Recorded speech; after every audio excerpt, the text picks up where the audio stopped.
Hey everyone, welcome back to Corporate Decoder, where we try to make sense of the madness behind corporate filings. And today we have a rather exciting look at Extra Space Storage Inc., their annual report for 2025. They are the largest self-storage operator in the US, and let me tell you, they have quite a story to tell in their financials this year. But before we dive deep into the numbers, if you appreciate getting straight insights from these filings, hit that subscribe button right now.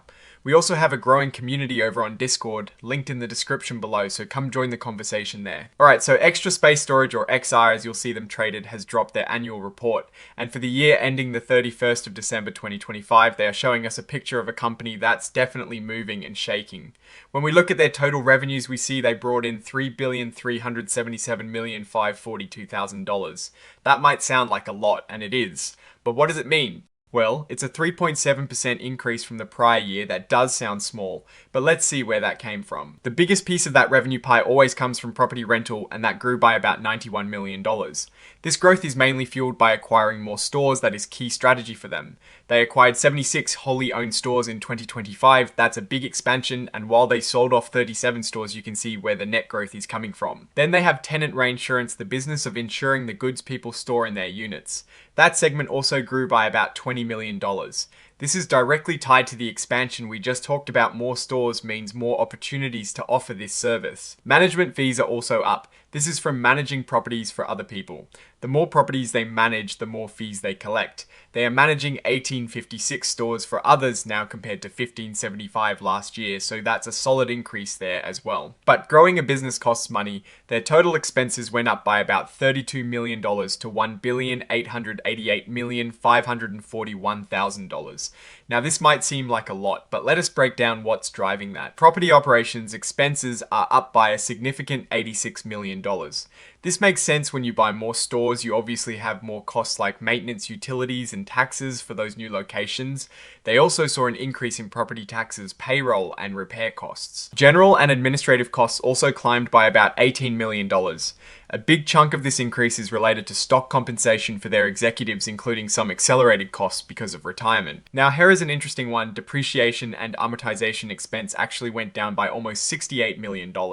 This happened because some special accounting for the acquisition of Life Storage in 2023, where they gained a lot of intangible assets like brand names. Those intangible assets were fully expensed by January of 2025. So it's a one-time accounting effect, not necessarily a sign of reduced spending on their actual properties. Looking at other things impacting their bottom line, they had a loss on real estate assets of $76 million. This is mainly because they had to adjust the value of some properties they planned to sell downwards, because their fair value was less than what they were carrying them at on their books. And remember that Life Storage trade name I just mentioned? Well, in 2024, they took a $51 million hit for impairing that brand name because they decided to unify all their storage locations under the Extra Space brand. So that is a change in strategy showing up in the numbers. Now, for the cost of borrowing, money interest expense went up by about $36 million to $587 million. This is mostly because they took on more debt to fund all those new store acquisitions. On the flip side, their interest income grew by about $38 million. This is thanks to their bridge loan program where they lend money to other storage owners. That loan portfolio really grew substantially. When we look at funds from operations, or FFO, which is a key metric for real estate investment trusts, we see that it increased by about $75 million to $1,752 million. This shows their core business is generating more cash. Let's check out their older properties, the ones they have owned for a while. These are called same-store properties. For the year 2025, total same-store rental revenues saw a tiny bump of 0.1%. Essentially flat. But their same-store net operating income, or NOI, actually decreased by 1.7%. This means even though rents were mostly stable, the cost to operate those stores went up faster than the income they generated. Property taxes, for instance, went up by a hefty 7.6% on these older stores. That's a significant increase in operating cost. Occupancy at these same-store locations was 92.6%. That's slightly down from 93.3% last year, but still very strong. Average rent per occupied square foot actually dipped slightly from $19.99 to $19.91. They are offering slightly bigger discounts to keep those units filled, which is reasonable in a competitive market. Looking at cash flow from operations, it was pretty stable year over year, down slightly to $1,850 million. Investing activities, however, show a pretty big change. They used $814 million in 2025 compared to $1.6 billion in 2024. The huge use of cash in 2024 was largely due to the Life Storage merger acquisition, costs still being accounted for. So the spending on new stores and investments is still robust, but maybe a bit more targeted this part year. And financing activities, they used $1,036 million compared to using $202 million in 2024. This reflects a lot of debt repayment and a significant repurchase of their own stock. They paid out $1.37 billion in dividends, which is pretty much the same as last year, and a must-do for REITs to maintain their status. Their total debt is now over $13 billion.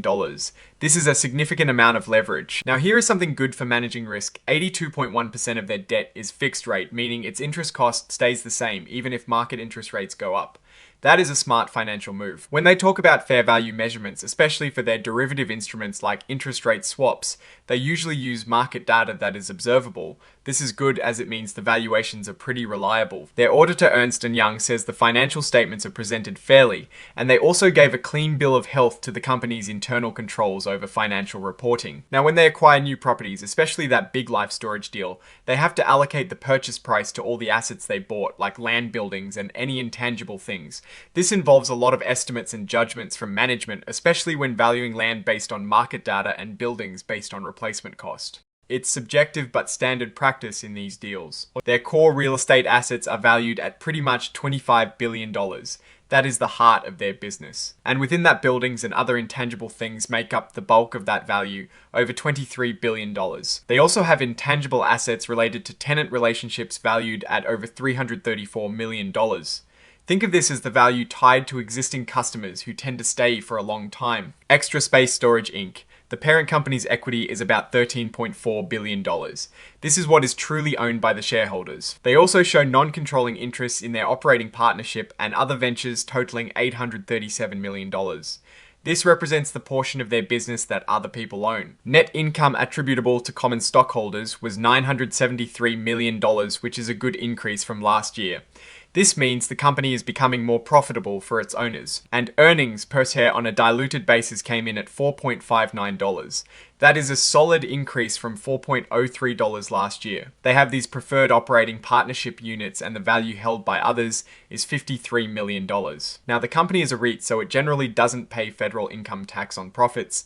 It distributes to shareholders, but its taxable subsidiaries do pay taxes. Their effective tax rate was about 3.9%, actually lower than last year. Looking at sales data by segment, their self-storage operations generated about $1,977 million in net operating income, which is quite stable from last year. Tenant reinsurance brought in a healthy $284 million in net operating income.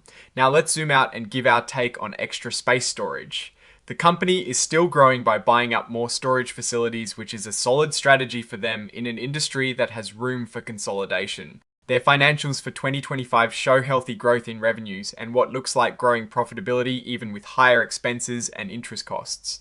The slight dip in same-store net operating income is a bit of a watch point. That means costs are rising faster than revenue at their older locations. However, their overall funds from operations did increase, which is a good sign for the core business. They are also managing their debt smart by fixing their interest rates to protect against rising rates.